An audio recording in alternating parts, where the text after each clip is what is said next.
So when Shira Dubey was setting me up with that fake Medicaid, one day she tried to ambush me with a meeting at Pilgrim State with two white women who took me into a room and tried to get me to sign over $236 of my Social Security to pay rent for residing at Pilgrim State, like as though I wanted to be there to begin with. That was to try to justify to the state that I qualify for Medicaid. And that's what they keep trying to do when they get me by myself, make me to agree to things under duress. And when I shook that, I basically was able to strong enough to fight off her 3 attempts within a 5-minute period to get me to change my mind, to sign over my rights and my Social Security, just to make that budget to make sense. She basically got offended and used to say that that's the problem. I don't know.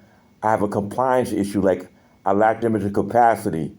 So that's another thing she did to attempt to rationalize that fake Medicaid that I never agreed to.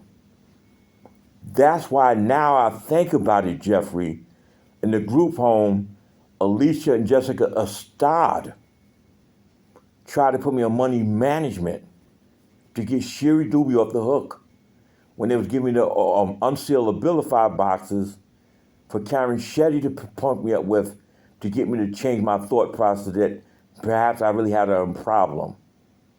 These are all women who ganged up on me, left and fucking right, which is why Peter Yogelov had to take over at one point when Mr. Stott, who graduated from Hofstra, actually tried to put pressure on me to take over money for money management. Guess what it was based upon? Me spending money at Pilgrim State on hygiene and clothing, and also paying my lawyer. And he wanted proof when I didn't miss no payments on my rent and with TSI, nobody at that point in time. But they wanted to make an issue to get Miss Dubey off the hook for she tried to have me on a fake Medicaid that didn't make any sense. I didn't qualify. So she tried to actually get me to sign over my rights, $236, remember that number, to make sure that it maxes out to where I qualify for Medicaid. If I would agree to that shit, I never heard no shit like that before. For rent, I don't even want to be in this motherfucker, Pilgrim State. That's how they keep trying to make decisions for me, women. Now they got me as I lack limited capacity that they pushed through without me even giving the court with any input.